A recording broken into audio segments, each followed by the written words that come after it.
What's going on, guys? The BJJ Realtor here. I just had my first competition and my first competition in 7 months and my first competition at Purple Belt. Now I'm going to tell you what I learned in those 7 months so you know the mistakes that you can avoid if you've taken a long time off from competing. All right, so let's get right into it. So last month I had my first competition that I've had in a long time. If you've been following me, you know that I got my purple belt back in May, well, actually the beginning of June of 2021. And then I had surgery where my wife was pregnant and she does not want to get pregnant again. So I had a little procedure done, and so I had to take a little bit of time off. And then my daughter was born, so I took a little bit more time off. This is just time off from competing, right? So I took a little bit more time off from competing. And then last month, I finally got right back into it. I had my purple belt debut. And so I just want to let you know how things went, what I've learned from the past 7 months, and how that's all gone. So let's get right into it, right? So I took 7 months off. Actually, what I did is I took a month off after I got my purple belt. Immediately after I got my purple belt, I had surgery, and I took 1 whole month off from jiu-jitsu. So I didn't train, I didn't compete, I didn't do anything.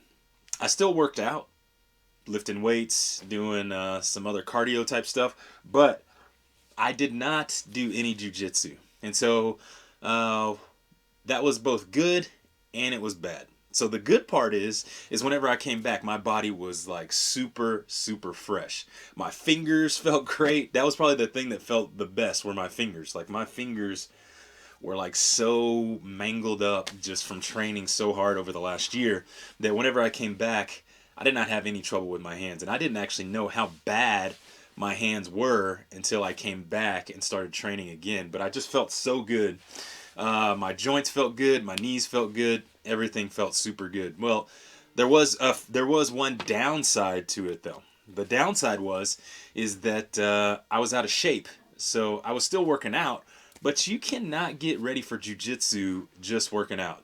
You know, just lifting weights and doing cardio and doing anything else. Nothing prepares you for being on the mats. And so I took a whole month off in June, and then I came back in July training.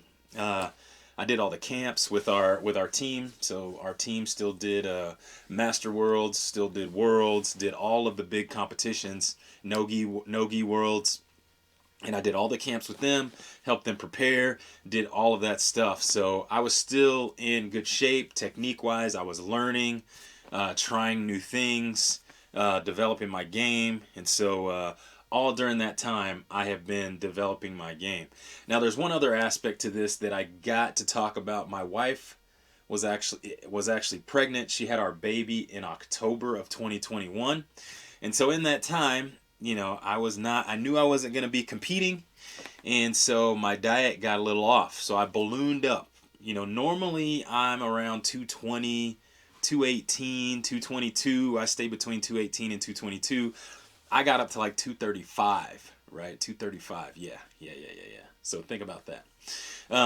So got up to like 235, which I was fine with because I wasn't competing or anything. And so just learning, developing, still rolling.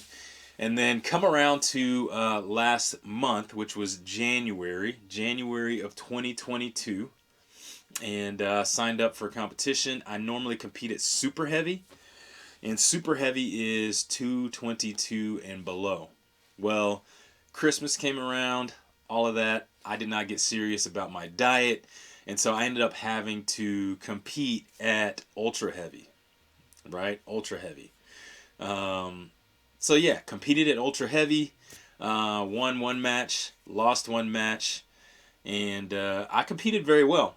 I felt good, um, but I made a mistake on my second match, and I ended up losing. I was up on points.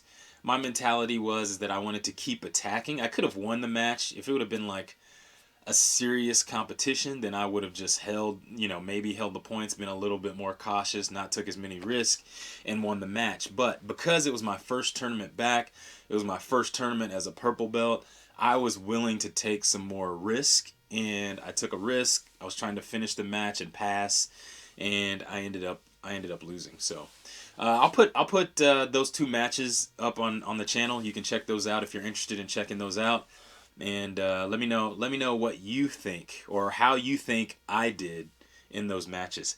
So what are the things that I learned in the 7 months that I was away from competition? Well, number one is that no matter what you do, you cannot get in jiu-jitsu shape. All right.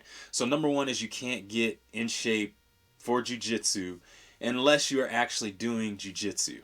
And so I was still training jiu-jitsu, but I was not training like I was getting ready for a competition, right? So my diet wasn't on point. I was just in my rolls. There's a different way you roll, or maybe you don't know.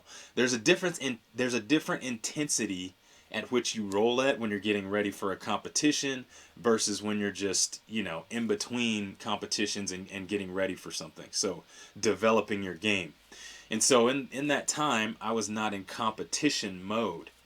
And so, I wasn't ready for the burst and holding and being on top and straining and all of that. So that's the one thing I would say is that if you are going to get ready for a competition, you need to make sure you get into competition mode, right? Because I just wasn't in shape for an event. Number two is continue to develop your game. So technique wise, I would probably say I'm better in those 7 months than I have been, than I was previously before. So if you're going to take time off, continue to train. And that was the big thing when I took off the month when I had my surgery. When I came back, I actually had a couple of minor injuries. I pulled my groin a little bit, my hamstring growing a little bit. And I think that's because just I wasn't rolling. And then when you go to competition class, the intensity gets ratcheted up a little bit, and then you're not ready for that intensity yet, right? And so just make sure you continue to roll no matter what. Don't just totally put everything to the side.